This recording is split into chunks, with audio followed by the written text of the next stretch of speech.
Good afternoon, and it's a pleasure to be here once again, contributing to the early recordings research scene.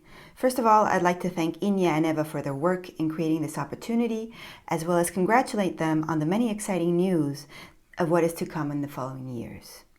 Today I will present part of the ongoing research for my doctoral thesis on vocal styles of the early flamenco singing, accessible to us today through early recordings dating as far back as 1898. Specifically, I will present the process that I have been working on recently, which is to introduce these early recordings into their historical context. By doing this, I will demonstrate how these sources point to a unique understanding of flamenco prevalent during the first 2 decades of the 20th century, which differs from the established narrative of today. Lastly, I will highlight the challenges that a lack of historical knowledge can create by focusing on the comparison of 3 musical examples of the subgenre of flamenco called Marianas with a current version of the same musical form. Now, first of all, what is the current understanding of flamenco? In order to present what is beyond the established view of flamenco, we need first to look at the few images that you see on the screen now, which correspond to the established view that developed during the second half of the 19th century and early 20th. Through postcards, photographs, paintings, and advertisements, you can observe themes that would probably relate to flamenco: eccentric dance moves, gypsies, players with guitars on their knee, mantones, castanets, in brief, the Andalusian dream by Mérimée that we all know.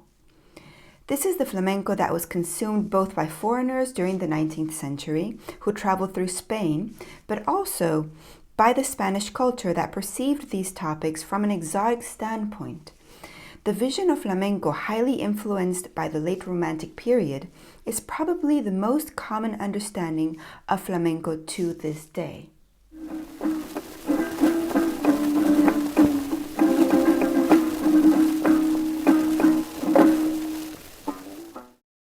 The problem is that this romantic perspective on flamenco has permeated the academic history of the genre so far as to blur the lines between historical fact and perpetuated myth. Today, flamenco is seen through an evolutionist perspective, where flamenco is born as a ritual with a tight-knit, perhaps gypsy Andalusian society.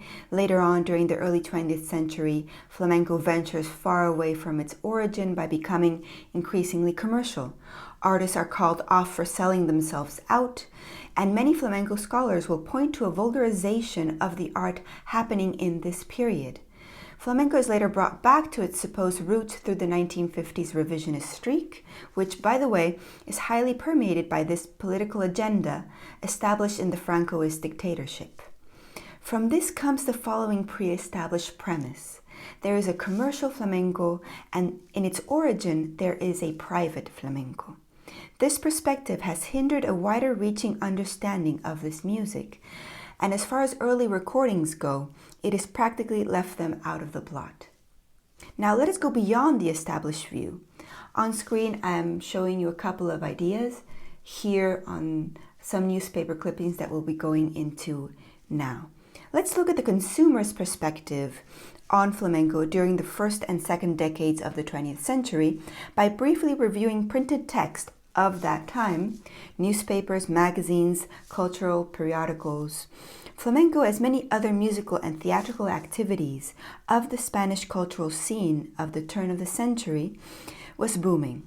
It takes only a few glances at the morning and evening papers of all these large cities, Barcelona, Valencia, Madrid, to see how extensive the musical and theatrical offerings were.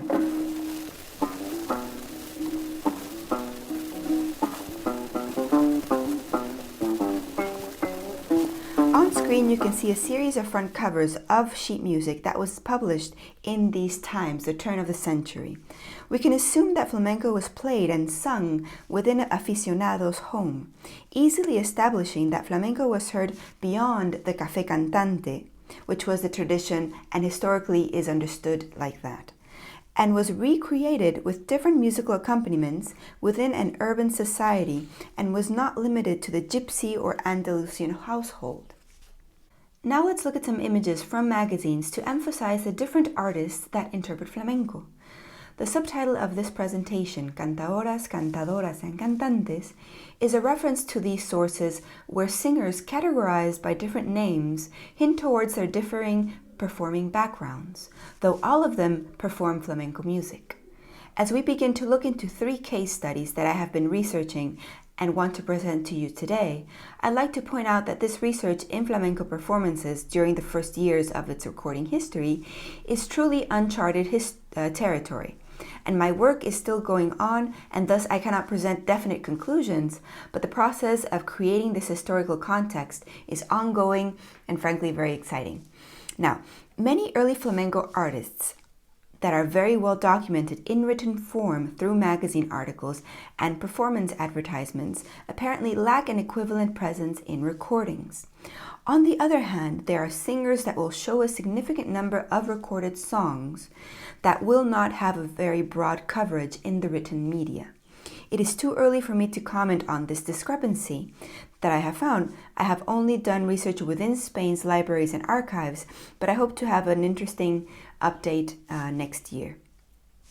However, I can state 3 exceptions to this rule that you can see on the screen, which are Antonio Pozo el Mochuelo, Amalia Molina, and Pastora Pavón, also known as La Niña de los Peines, who started to record in 1917. So these 3 artists are both well known on stage and in the media.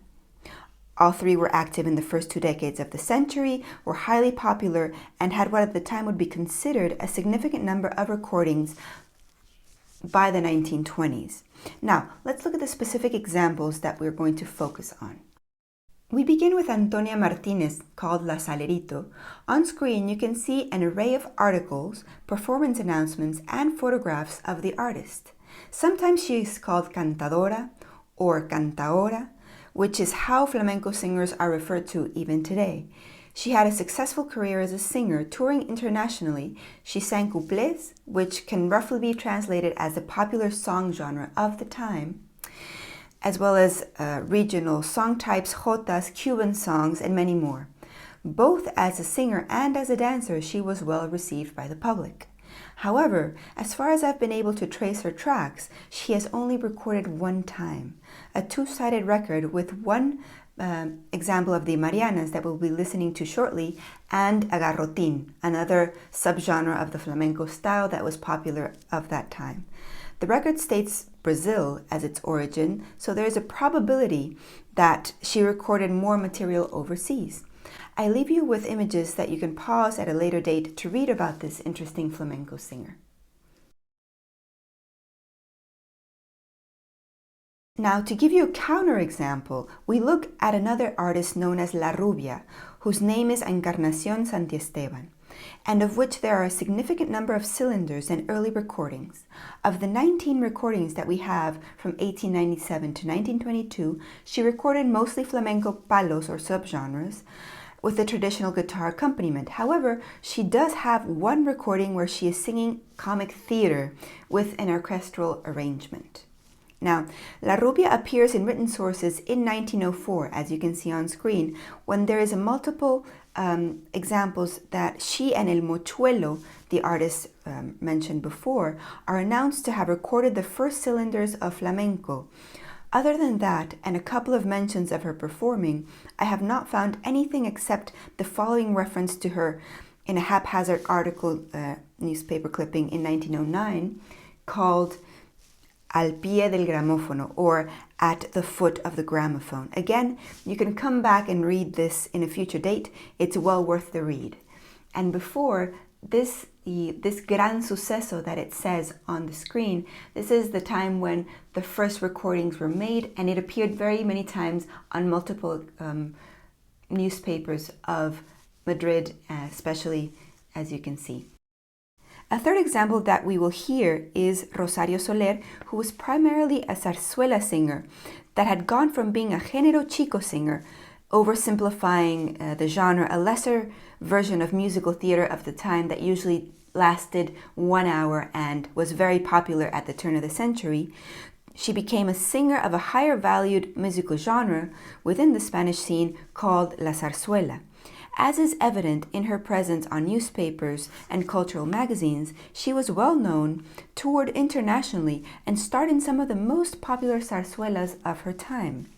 She has an extensive number of recordings, again mostly zarzuela, cuplés, but also one version of malagueñas, which were the most fashionable subgenres of flamenco of the time, accompanied, by the way, on the piano, a difference than most traditional songs that were accompanied on the guitar.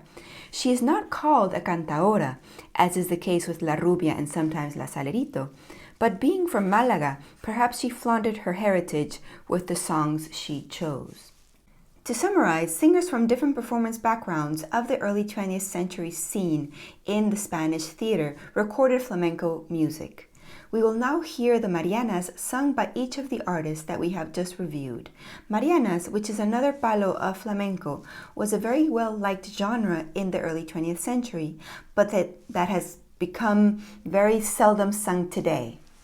Now, you will note that I have made some comments as to the vocal production and some vocal practices that they each use. Please feel free to comment on the comment section below as to what you perceive. I would highly appreciate your perspective on these voices. Now, before we listen, I'd like to sample for you a few current vocal traits that we need to hear beforehand for you to recognize them in the video that we're about to see. First of all, it's the hipio, which we will now hear as they are sung in alegrías.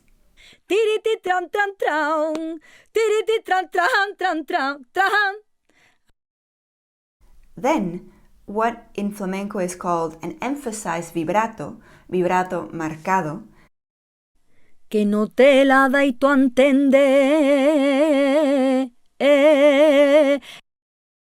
And finally, what is understood as an attack with air, roughly translating this, ataque soplado.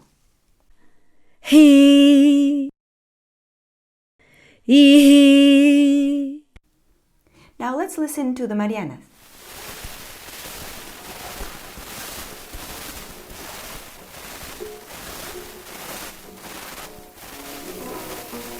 Ay, maecita mía de mi alma.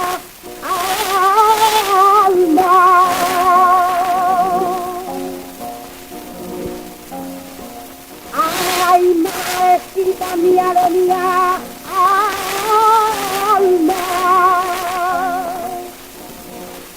Grandes patitas por las que yo estaba pasando.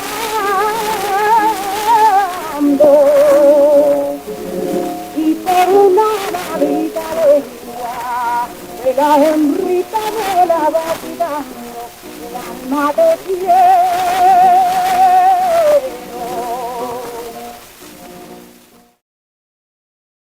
Yo tengo un pajarito que canta.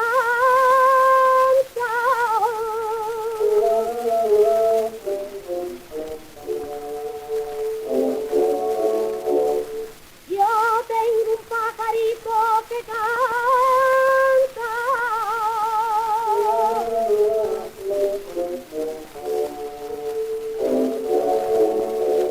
Que compañera cuando te haya tirado el umbral,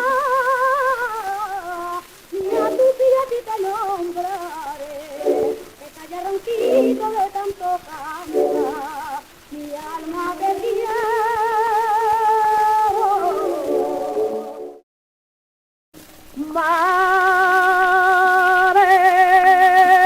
Marecita mía de mi alma,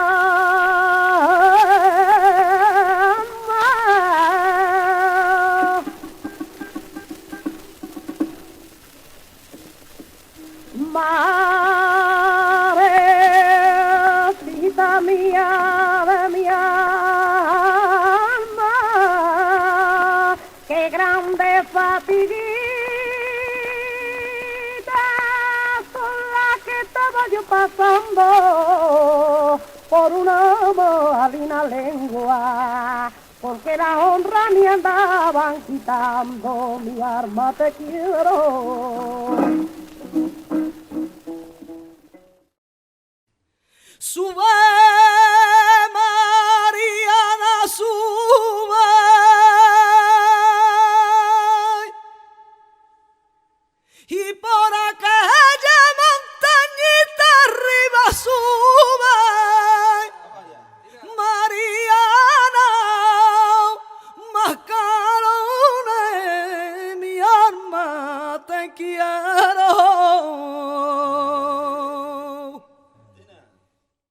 I've made a chart to summarize the vocal traits that we have just heard, which you can see on the screen. Some vocal production qualities and effects are shared, and some are varied, as you can see. The three examples of the early recordings denote different approaches to singing flamenco, probably influenced by their own musical backgrounds. La Rubia can be called the most traditional rendition of the Marianas, since her background is primarily of flamenco singing, though as mentioned, she did sing other types of music. Rosario Soler, on the other hand, has what can be termed as a Spanish early 20th century voice. Small theater género chico, having more a nasal or upper resonance and a thinner voice. And in her Marianas, she seems to emphasize certain flamenco traits of her time by, for example, using the chest resonance more and rounding the vowels. And the most intriguing rendition for me is La Salerito's version, due to her mixed resonance and what to me seems to be a playing with the vocal effects and registers to create a certain sound. But how she sang other repertoire, since we have no other recordings, I do not know. Finally, Argentina shows us how the current established sound of flamenco is like. And as you notice, she performed the vocal effects I mentioned earlier and described by current terminology used by flamenco scholars. The hipillo was very prominent, and there seems to be something like a forced or pained projection of her voice that certainly goes beyond the chest resonance that we have seen in the earlier examples.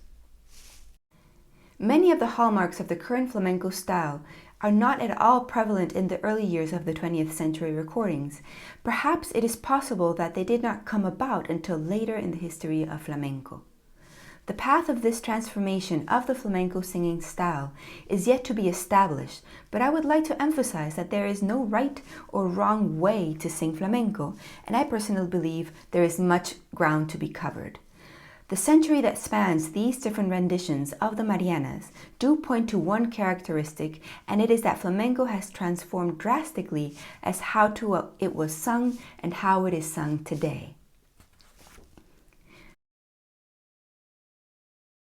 And to finish off, I'd like to show you a newspaper clipping that is very recent, where a current flamenco singer, well known of the flamenco tradition, considers herself not a flamenco singer, does not want to be called that, but wants to be called a gypsy singer. So just to point to the fact how complex this subject is and how amazing it would be once we understand the history of more than 100 years of flamenco singing, starting off with the early recordings that have so much knowledge to offer us. Thank you for watching. I hope you enjoy this, and I will see you in the next conference.